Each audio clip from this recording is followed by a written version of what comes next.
दीपक, आखिर सरकार को ये नगर निगम को ये आदेश जारी करने की जरूरत क्यों आन पड़ी?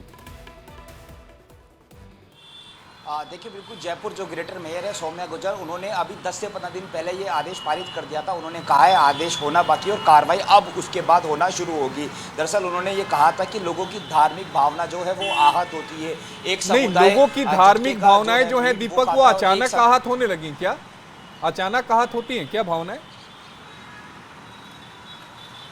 देखिए, बिल्कुल ये मुद्दा ये तो पहले से चलता आ रहा है। देखिए, अलग अलग समुदाय है, वो अलग अलग प्रकार के जो है मीट खाते हैं। हालांकि मीट खाना ठीक बात है, लेकिन मीट खाते हैं, कोई झटके का खाता है तो कोई हलाल का खाता है। तो ये आदेश हो चुका है कि वहाँ पर जो धार्मिक भावना है वो आहत नहीं हो, तो मीट की दुकान के बाहर लगाना ज़रूरी है।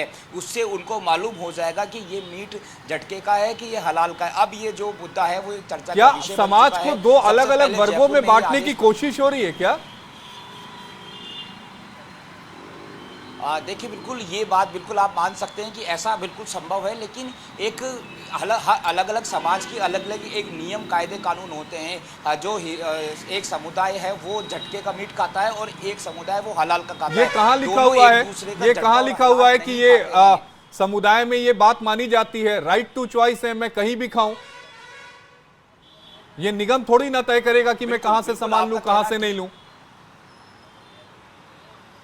बिल्कुल आपका कहना ठीक है, लेकिन ये एक परंपरा है वो चली आ रही है। उस हिसाब से झटका और हलाल वहाँ पर लिखना मेंशन होगा, कंपलसरी होगा। लेकिन इससे उल्टा विपरीत एक असर ये भी पड़ता है कि जयपुर में ऐसी कई सारी अवैध जो है मीट की दुकानें हैं, तो अगर वो वहाँ पर झटका और हलाल लगा देंगे तो वो जो अवैध है, मतलब अवैध मीट की दुकानों पर कार्रवाई नहीं हो पा रही है, तो आपने पूरे मामले को हलाल वर्सेस झटका बना दिया। अखंड प्रताप शाही हमारे साथ लखनऊ से जुड़े हुए हैं। अखंड, सुप्रीम कोर्ट में जब मामले की सुनवाई हुई थी नेम प्लेट विवाद में, सुप्रीम कोर्ट पूछता रहा कि रिस्पोंडेंट की तरफ से, यानी यूपी सरकार जिसका मतलब था, कहां है? एक बार नहीं, दो बार नहीं, 3 बार पूछा। कल मामले की सुनवाई होने जा रही है, यूपी सरकार की तरफ से क्या तैयारियां हैं नेम प्लेट विवाद को लेकर? देखिए, योगी सरकार अपनी तरीके से ये तैयारी तो कर रही है कि वो नेम प्लेट को लेके जायज ठहराया जाए कि नेम प्लेट होना चाहिए। इससे कम से कम कांवड़ यात्री जो हैं वो उनको ये पता चल जाएगा कि किससे वो किस दुकान से वो सामान खरीद रहे हैं, उसका ओरिजिनल मालिक कौन है। अमूमन ये बात जो यूपी सरकार का जो तर्क है, जो पहले दिया जाता था या अभी बीच बीच में जो दिया जाता है उनके प्रवक्ताओं की तरफ से, वो तर्क ये है कि ये दरअसल जब कांवड़ यात्रा निकलती है तो बहुत सारे उपद्रव होने लगते हैं, बहुत सारे लोग विरोध भी करते हैं, कुछ उसमें धांधलीबाजी टाइप की भी चीज़ें सामने आती हैं, जिसकी वजह से माहौल खराब होता है। और ये माहौल खराब ना हो इसके लिए लॉ एंड ऑर्डर को फिक्स करने अगर के लिए फूड विक्रेता जो है वो अपने नाम का उल्लेख कर देगा, नाम बता देगा, तो उससे क्या माहौल सही हो जाएगा क्या? किस तरह का माहौल खराब हो जाएगा? इससे पहले कहां थी यूपी सरकार? कैसी बात कर रहे हैं आप? जी बिल्कुल, सरकार की दलील मैं बता रहा हूं, ये हम लोगों का तर्क नहीं है, ये अपना तर्क नहीं नहीं, मैं सरकार से पूछना चाह रहा था कि ये कैसे अचानक सारी चीजें शुरू कर दी। कांवड़ यात्रा ऐसा तो नहीं है कि पहली बार 2024 में निकल रही है, इससे पहले भी कांवड़ यात्रा निकलती रही ना? बिल्कुल, कांवड़ यात्रा निकलती रही और अब हमें लगता है कि लगातार निकलती भी रहेगी। कुछ चीजें जरूर बदली हैं इन बीच में, और उसको लेके चूंकि हिंदुत्व एक एजेंडा रहा है, एक अलग तरीके की चीजें देखने को मिली हैं। और जब से योगी सरकार आई है तब से कांवड़ यात्रियों को लेके कुछ ज्यादा ही पॉजिटिव रोल निभाया जा रहा है, तो वो चीजें मैं समझ रहा हूं। अब देखना यह होगा कि यूपी सरकार की तरफ से क्या कुछ कहा जाता है। अखंड और दीपक, आप दोनों का जुड़ने के लिए बेहद शुक्रिया। अब अपने मेहमानों के पास चलते हैं। नाजिम खान साहब, सबसे पहले आऊंगा। जयपुर नगर निगम की तरफ से एक जो नया नोटिस निकाला गया है कि अब आपको बताना पड़ेगा कि ये जो मीट है ये हलाल है या फिर झटका है। सुप्रीम कोर्ट में भी याचिका दाखिल हो गई और ये बताने की मांग की गई है कि राज्य सरकारों को ये बताएं, सभी दुकानदारों को निर्देश दें कि ये जो मीट है ये हलाल है या झटका है। इस पर आपकी प्रतिक्रिया पहले। हाँ, देखिए सर, जिस तरीके से भी आपका मैं रिमार्क सुन रहा था बड़ा अच्छा लग रहा था, क्योंकि देखिए जिस तरीके से भी आपने कहा कि नगर निगम कौन होता है, हलाल और झटके का वाला, तो मुझे बड़ी अच्छी बात लगी, क्योंकि पहले आप एंकर ऐसे जिन्होंने इस तरीके से बहुत बढ़िया बात करी। और दूसरी बात ये मैं बता दूं, देखिए ये बिल्कुल संविधान के खिलाफ बात नगर निगम कर रहा है और सबकी आइडेंटिटी पूछ रहा है, जबकि हलाल और झटका क्या मतलब है? आप देश के अंदर देश को क्या कहां लेकर जा रहे हैं? हलाल और झटके का मतलब सब जानते हैं। अगर मुस्लिम दुकान पर अगर कहीं जाएंगे तो वहां पर जाहिर सी बात है आपको हलाल मिलेगा, और जहां हिंदू भाई अगर मीट की शॉप लेकर बैठे तो वहां जाहिर सी बात है झटके का मीट मिलता है। और इस बात पे तो नगर निगम कह रहा है कि आप अपने 9 प्लेट स्टोर कीजिए, लेकिन जो भारत का सबसे बड़ा मीट एक्सपोर्ट है अल कबीर, उसके मालिक के बारे में कभी जिक्र नहीं करते कि उसका मालिक जो है हिंदू है, उसका नाम कभी नहीं लेते कि अल कबीर का मालिक सतीश सब्बरवाल है, उसके बारे में आज तक कभी नहीं पूछा, न कभी ये कहा कि हिंदू भाइयों की आस्था को ठेस पहुंच रही होगी, ऐसा कभी किसी ने नहीं कहा। और दूसरा मैं बता दूं, अरेबियन एक्सपोर्ट प्राइवेट लिमिटेड है, उसके भी जो मालिक है उसके मालिक है सुनील कपूर। तो ये बता दीजिए, इन लोग जो मीट के एक्सपोर्ट है, पूरे भारत में जो इतने बड़े लोग हैं वो मीट एक्सपोर्ट करते हैं, उनके मीट एक्सपोर्ट करने के बाद इन भाइयों की कभी आस्था को ठेस नहीं पहुंचता। लेकिन भारत के अंदर अगर हिंदू भाई अगर अपना मीट बेच रहे हैं हलाल या झटका, या मुसलमान बेच रहे हैं हलाल, तो उनके ऊपर बिल्कुल एक तरफ से हिटलरी फरमान जारी कर स्वामी दिया जा रहा है। चक्रपाणी जी, आपने नाजिम भाई को सुना, वो कह रहे हैं हिटलरी फरमान है ये। देखिए आशीष जी, मेरा तो ये सीधे मानना है, न मैं झटके का समर्थक हूँ न हलाल का समर्थक हूँ, क्योंकि मारा तो जाता है बेचारा, जीव हत्या ही होता है, बकरे ही काटा जाता है, चाहे किसी भी तरीके से काटे। मैं तो जीव रक्षा के समर्थक हूँ। दूसरी बात, देखो किसी भी प्रकार से हिंदुओं को खड़े होना चाहिए, तमाम मानवतावादियों को खड़े होना चाहिए कि ये देश महात्मा बुद्ध का है, ये देश रामकृष्ण का है। यहाँ किसी भी तरीके से मांस बिक्री पे बिल्कुल प्रतिबंध होना चाहिए, जीव हत्या पर बिल्कुल प्रतिबंध होना चाहिए। लेकिन बड़ा दुर्भाग्य की बात है कि आज भारत जो है, लेकिन स्वामी चक्रपाणी जी, ऐसा नहीं है कि केवल मांस की जो दुकानें हैं उन्हीं पर हलाल सर्टिफिकेट होता है।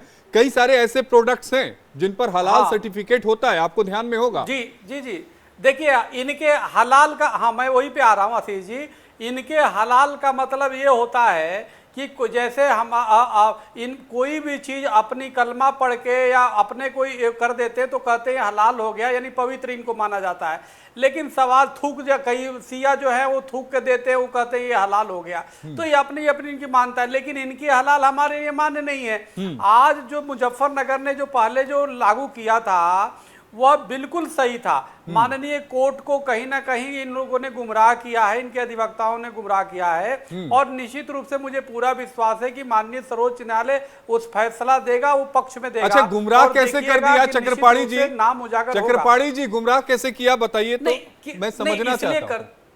इसलिए कर दिया, मैं बता रहा हूं आशीष जी, इसलिए कर दिया कि इन्होंने उसको हिंदू मुसलमान से जोड़ा, इन्होंने उसको ऐसे जोड़ दिया कि जैसे इसे खतरा है। आप बताइए, क्या किसी भी कांवड़ियों को या धार्मिक व्यक्ति को जानने का अधिकार नहीं है कि भाई जिससे सामान खरीद रहा हूं आखिर वो कौन है, क्या है? कहीं आप देखिए अनेक सैकड़ों वीडियो ऐसे आ रहे हैं जो थूक लगा करके बेच रहे हैं, कोई कुल्ला कर रहा है, कोई गटर का निकाल के। तो कहीं ऐसा तो नहीं है कि आप देखिए लोग जो है वैचारिक मतभेद है कि सुन्नी सियाओं से घृणा करते हैं कि भाई सिया तो थूक के देते हैं। अच्छा, एक बात बताइए, मैं आता हूं। आखिर हिंदू सनातनी क्यों ना सावधान? पंडित अजय गौतम जी, जरा ये बताइए, फल भी हिंदू मुसलमान हो गया क्या? मुझे तो नहीं समझ में आता, आपको समझ में आता है, बताइए, फल हिंदू मुसलमान है क्या? देखिए, बिल्कुल फल हिंदू मुसलमान है। मैं आपको सिद्ध कर देता हूँ। पहली बात, आपने सर्वोच्च न्यायालय के फैसले के बारे में कहा। देखिए, वो जब सर्वोच्च न्यायालय के अंदर मैटर कॉल हुआ तो यूपी सरकार की तरफ और केंद्र की तरफ से कोई अपेयर नहीं हुआ। क्यों नहीं अपेयर हुआ? एक नहीं, 3 बार हुआ, 3 बार बुलाया गया बेंच के सामने, 3 बार बुलाया गया कि क्या रिस्पोंडेंट की तरफ से कोई अपीयर हो रहा है कि नहीं? एक नहीं, 3 बार। 1 मिनट रुक जाइए नाजिम भाई, 1 मिनट रुक जाइए। जी अजय भाई आइए, बोलिए। सुन तो दीजिए, मैं वही कह रहा हूँ जी, यूपी सरकार की तरफ से कोई पक्ष रखने के लिए अपीयर नहीं हुआ, यही मैं कह रहा हूँ। हाँ। इसलिए एक तरफा जानते हुए एक इंटरिम ऑर्डर कोर्ट ने पास कर दिया, जो कल सेटिस्फाइड हो जाएगा। मैं आपको अभी से आश्वस्त कर देता हूँ। दूसरी बात, अच्छा, सेटिस्फाइड भी हो जाएगा सर? मैं आपको अभी से कह रहा हूँ, आप रिकॉर्ड कर लीजिए, कल चला। मुझे लगा कि वेकेट होगा। आप सेटिस्फाइड की बात कर रहे हैं, सेटिस्फाइड तो आदेश होगा ना नाजिम भाई, वेकेट होगा, ऑर्डर वेकेट होगा। मैं करेक्शन कर देता हूँ सर, ऑर्डर वेकेट होगा। सर, पानी की बोतल से लेके, चीनी से लेके, चावल से लेके, हर जगह पर देवबंद मजबूर करता है कि इसमें हलाल सर्टिफिकेट होगा तभी मुसलमान खरीदेंगे। यहाँ तक कि रेलवे के अंदर सर्व करने वाली जो चाय पत्ती है उस पर भी ये लोग इसी तरीके से उधम मचाते हुए दिख जाएंगे कि इसमें हलाल सर्टिफिकेट क्यों नहीं है। जहाँ अब हलाल का संबंध खाली मांस से नहीं रह गया, हलाल का संबंधित खाली मीट से नहीं रह गया। इनके दिमाग में ये है कि जब तक इस पे कलमा ना पड़ा हुआ हो, चाहे वो चीनी हो या चाय पत्ती हो या दिमाग फल का हो, मतलब जब क्या तक है इसके दिमाग में? सर अलाउ मी सर, मैं अजय भाई, आप इनके किसको कह रहे हैं? हाँ, आप इनका का मतलब क्या है वो बता दीजिए ना, मैं आपको बोलने का मौका दे रहा हूँ। इनके का क्या मतलब है? जैसे मेरे वो भी हमारे मुल्क के नागरिक है, वो भी उनका भी उतना ही हक है जितना हमारा आपका है। इनका क्या कह रहे हैं आप? और मैं सुन तो आशीष जी, जैसे मेरे छोटे भाई सैयद बम्बारी बैठे हुए हैं, मैं इनकी तरफ तारुक करके कह रहा हूँ। हाँ। तो मेरा कहने का मतलब ये है कि जिस तरीके से हर चीज के अंदर पानी से लेकर चीनी से लेकर चावल से लेकर आटे से लेकर हर चीज नाजिम भाई, मैं आता हूँ अभी अजय जी को बोल लेने दीजिए। रंगरेज भाई के पास भी जाना है, सैयद भाई के पास भी जाना है। हर चीज के अंदर ये हलाल क्यों? क्योंकि हलाल कब होगा? या तो कोई इसमें थूकेगा या उसमें कोई कलमा पड़ेगा तब उसको हलाल माना जाता है। तो मुझे बताइए, मेरा राइट टू चूज नहीं है क्या? देश के अंदर कानून है, राइट टू इंफॉर्मेशन एक्ट 2000, वो क्यों बना? मुझे जानने का अधिकार है। इसी तरीके से जब कानून में है, राइट टू एक्ट है, राइट टू इंफॉर्मेशन है, तो मुझे भी मेरा जानने का अधिकार है। जिस व्यक्ति से मैं सामान खरीद रहा हूँ, खाने का, पीने का, किसी भी चीज का, तो उसकी पवित्रता को रखने वाला वो व्यक्ति कौन है? ठीक है, इसका जवाब पहले हम अश्वनी भाई से ले लेते हैं। अश्वनी दुबे जी सुप्रीम कोर्ट के वकील हमारे साथ जुड़े हैं। अश्वनी जी, एक तो जो बड़ा सवाल है हलाल को लेकर सवाल इसलिए है क्योंकि यूपी सरकार ने रोक लगाई थी जो हलाल सर्टिफिकेट जारी हो रहे थे। क्या हमारे मुल्क में इस तरह का कोई पैरेलल सिस्टम चल सकता है क्या कि कोई ऑर्गेनाइजेशन किसी भी प्रोडक्ट को हलाल सर्टिफिकेट दे तभी वो बिकेगी? और क्या वाकई ये लीगल है? नहीं, बिल्कुल भारत में तो नहीं लीगल है आशीष भाई। हलाल सर्टिफिकेशन कई इस्लामी देशों में जो है वहां की सरकार द्वारा दिया जाता है। अब भारत में सर्टिफिकेट किसी भी जो प्रोडक्ट है उसकी वैधता को देने के लिए भारतीय खाद्य सुरक्षा और मानक प्राधिकरण है जी। उसका आप सारे खाद्य पदार्थों पर सर्टिफिकेशन देख सकते हैं। लेकिन भारत में यह प्राधिकरण हलाल सर्टिफिकेट नहीं देता है। भारत में लगभग दर्जन भर प्राइवेट लिमिटेड कंपनियां हलाल सर्टिफिकेट देती हैं।